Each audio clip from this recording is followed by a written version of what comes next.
I'm like this, First of all, happy new month, my people. Tinubu has done it again. Sometimes I dey wonder whether this guy still say we be mumu for this country. You dey APC, you go dey campaign. They blast your own party. They do like say not be APC you dey. That is not the more reason why Nigerians not even supposed to trust this kind of person. Because now, because you dey find your own selfish interest now, you dey lose guard your party. Now, again now, when I watch now, when I hear as Tinubu now, he don't blaster buhari again. Watch the video, make comment your opinion on how you reason this matter, because Rufai and Benabati don't choke matter side. Watch the video, make share them. The presidential candidate of the All Progressive Congress, Bola Tinubu, at the party's presidential campaign rally in Calabar, Cross River State, slammed President Muhammadu Buhari-led federal government over the depreciation of the nation's currency. According to Tinubu, when the government took over, naira to dollar was 200, but now it has depreciated to 800 naira to dollar on the parallel market. Also at the Calabar rally, Tinubu promised that Cross River State will be converted to a hub of tourism if he becomes president of Nigeria after February 25, 2023 presidential elections. To change and touch on, move the exchange rate from 200 to 800. If they have repaired it, if they have arrested this, we won't be where we are today. We will be greater. They don't know the way. They don't know how to think. They don't know how to do. Wow. Another day in the House of Stark. Ayo. Yes, very quickly, I just want to ask again what party Asiwaju Bola Ahmed Tinubu is contesting on. This is still the APC? Yes, a member of the APC. So to the best of our knowledge, it's still the APC. Yes. Now, this is very interesting. Not often do you see a candidate speaking against or criticizing the party on which he is seeking election, because if you believe that your party hasn't done well, the president that served under your party hasn't done well, then please tell us why the people should vote for you. So is he running as an independent, away from the values and ideologies of the APC? Or is he running saying that I'm here to change? And then people ask the question, why didn't you change it in the last 8 years when your party was in government? Was in government? But I'll leave that because there's been a lot of debate around this, and I'm sure we'll talk about this further as we have guests later on today. Let me talk about the fact that he said that he'll make Calabar a tourism hub. Now, Calabar has been under the radar, and a number of articles and investigations and research has proven that Calabar can be positioned to be the tourism headquarters of Nigeria, and I dare say Africa. And the former governor of Calabar State, Donald Duke, had actually attempted to do that, introducing things like the Calabar Festival, uplifting the Obudu Ranch, look at Tinapa. And then we asked the question today under APC Professor Ben Ayade, how has Calabar fared and how have they maximized the potential? I just end by saying this. What happened to Las Vegas? What happened to Buhari Port? What happened to his ideals around building Calabar to be the ideal tourism destination? What is Asiwaju Bola Ahmed Tinubu going to do about Calabar Port to connect us to the rest of Africa? Potential, I hope that beyond the rhetorics in terms of campaigns, will truly make Calabar the destination for all of Africa and the rest of the world. Dr. Batim? Well, Asiwaju Bola Ahmed Tinubu was specific in saying that they would turn Cross River State into something like Florida and the tourism hub for Nigeria. And that would be interesting because tourism is what, successive governments, administrations in Calabar are taking, very seriously. They call Calabar the Canaan City. And the Calabar Carnival is very, popular. Tinapa, although that was abandoned by those who took over from Donald Duke. But in any case, yes, that's the point he made. In Anambra, he made a point about erosion.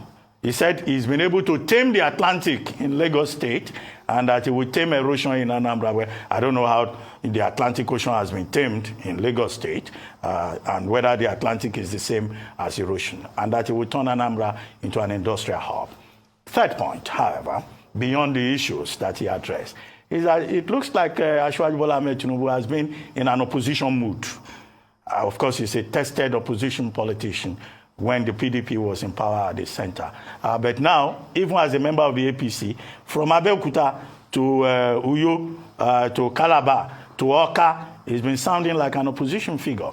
In Abeokuta, he criticized the president of Nigeria over fuel scarcity, over disbursement of Naira notes. His spokespersons will later backtrack and say he was criticizing the PDP, when it is clear that it's not the PDP that is managing fuel scarcity or that has introduced the new Naira notes policy.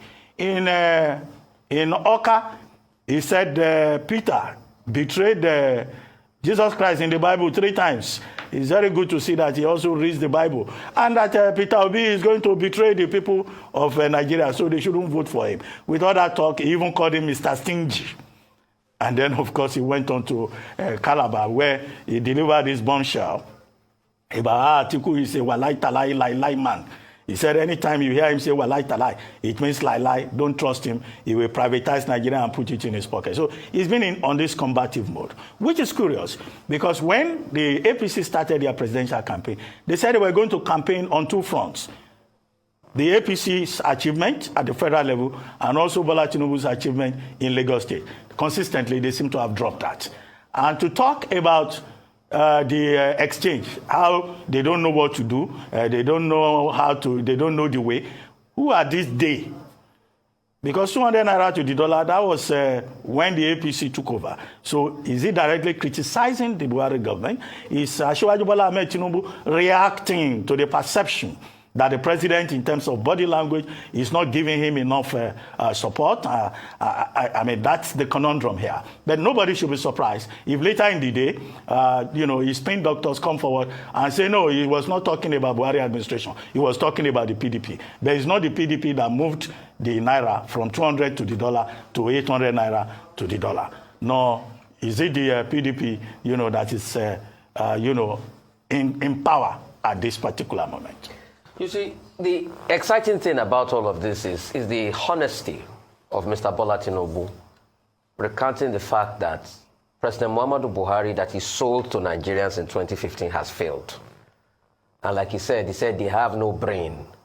So it is what he sold that did not do well for Nigerians. And the fact that he's recounting the hardship Nigerians are facing from what he is also a part of. Because these were the things they sold. I remember very vividly, we will give you student loans. 4 years will be 4 years. 4 years now, plus close to a year of ASU strike. So I'm happy stating the obvious. And it is very, very important he states it the way it is. From 200, because if you remember, $1 will be 1 naira. Now, 200 will be 800. That's what they have put on ground. When they were talking about Calabar, I looked. Governor Ayade was there. Professor Ayade was there. With all the budgets he has put in, they can't turn Calabar around. You know why? Because there's no will. You can't give what you don't have. Mr. Donald Duke had the foresight. He spent $450 million. Today, anytime you go to Calabar and go to Tinapa, you see $450 million waste away. Right there.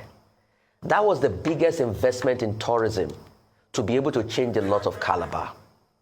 But you see, because when people don't have something and you expect them to give you, it is an aberration. And that's why they are talking about Calabar ports. Ports that was easy for the colonial masters to dock their things at. Now, all of a sudden, there's nothing again in Calabar. Calabar, that used to be the cleanest city, has become the dirtiest now. So when people don't have something and you expect too much from them, then it becomes an aberration. I'm sorry, when he says they will turn Calabar to tourism hub, they should first start by asking the $450 million invested in Tinapa. Why is Tinapa and the cable cars not addressing the problem of tourism and bringing in people today? Where are all the plans? Wasn't that place supposed to have a presidential retreat? Dr. Abati, I think that place was supposed to be a presidential retreat at a point now. Yes, at Tinapa. So what happened to the presidential retreat? What happened to $450 million? When they answer the question, we know they are ready.